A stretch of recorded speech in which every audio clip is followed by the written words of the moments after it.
रियासत तेलंगाना के वज़ीर-ए-आला के चंद्रशेखर राव की बेटी के कविता ने ये दावा किया है कि बीजेपी ने उन्हें तेलंगाना में शिंदे मॉडल की तजवीज पेश की थी, लेकिन उन्होंने उसे मुस्तरद कर दिया।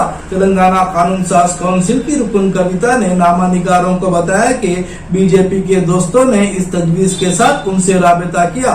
यहाँ ये तस्करा जरूरी होगा कि शिंदे मॉडल यानी महाराष्ट्र में शिवसेना में बगावत का नाम है, जिसकी क़ियादत एकनाथ शिंदे ने की थी, जो बाद में वज़ीर-ए-आला बने थे। कविता का कहना है कि बीजेपी के हामियों और बीजेपी की हिमायती तंजीमों की जानिब से उन्हें पार्टी में शामिल होने के लिए तजावीज पेश की गई हैं, जिसको शिंदे मॉडल कहा जाता है। कविता ने ये वादे कर दिया कि तेलंगाना के लोग अपनी पार्टी और अपने हमख्याल लीडरों के साथ गद्दारी नहीं करते, बल्कि अपनी ताकत के बलबूते पर लीडर बनते हैं। लालू प्रसाद जी ने एक बार बहुत अच्छे से बताया था कि बीजेपी के 3 दामाद हैं, ईडी, सीबीआई, आईटी। तो ये 3 दामाद जब भी बुलाए आ जाएंगे, वही ओपोनेंट्स के घर पे ही आ जाएंगे।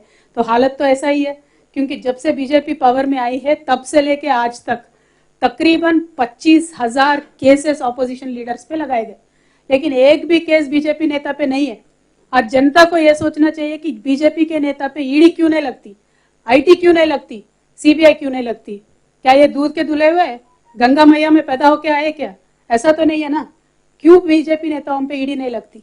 और जो नेता पे ईडी लगता है, या तो वो जय मोदी करेगा तो नहीं ईडी होगा, नहीं तो जय मोदी नहीं बोलेगा तो फिर ईडी होगा। ये तो ED, CBI, IT have become a washing powder, Nirma kind of a concept. Nirma में नहला के बीजेपी में ले लेते हैं।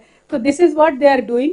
Unfortunate situation, but there is a time. बहुत ज्यादा हो गया ये इस तरीके का राजनीति, लोगों को भी पसंद नहीं आ रहा है। बराबर लोगों से एक इनकलाब निकल के आएगा, और बराबर हमारे जैसे नेता जो है, जो लोगों में हमेशा रहते हैं, हमारे साथ जनता देगी, हमारा पूरा पूरा विश्वास है। अरविंद के घर के ऊपर प्रोटेस्ट हुआ है ना, अभी vandalized।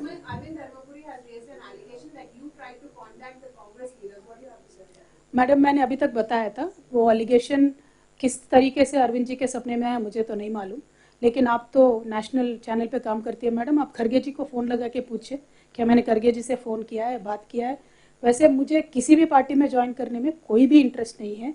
हमारा पार्टी टीआरएस अभी बीआरएस बनाए, कल को नेशनल लेवल पे काम करेगा। हम बराबर नेशनल लेवल पे काम करेंगे। जो आज हमने तेलंगाना में विकास करके दिखाया है, वो कल के दिन पूरे भारतवर्ष में विकास करने के लिए अलग अलग मॉडल बनाएंगे, जनता के पास जाएंगे, जनता मानेगी, मदद देगी तो बराबर उनके लिए काम करेंगे। उनके पास पूछने को क्या है जी। अरविंद जी हमारे ये क्या बोलते, बुरदा नहीं मट रही मिला ना, दे लोग कीचड़ के तरह होते हैं हमारे अरविंद जी, इसीलिए हम लोग कोई उनके ऊपर पत्थर नहीं डालते।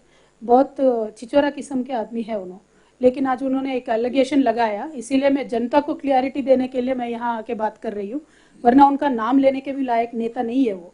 आज अनफॉर्चुनेट है बीजेपी में इस तरीके के नेता है। तो मैं जनता से इतना ही अनुरोध करना चाहती हूँ, आप पॉलिटिक्स में डिग्निटी मत गिराइए। पॉलिटिक्स में अनेक तरीके के चर्चे होते रहते हैं, होने दीजिए। कोई हाँ बोलेगा, कोई ना बोलेगा, इसका ये मतलब नहीं होना चाहिए उनके ऊपर ईडी प्रयोग करो, सीबीआई प्रयोग करो, आईटी प्रयोग करो। ये जरा भी इंसाफी नहीं है, ये जरा भी एक पॉलिटिकल तरीका नहीं है। पॉलिटिक्स को पॉलिटिकली ही सामना करना पड़ेगा, और हम तैयार है। Thank you so much. जय तेलंगाना।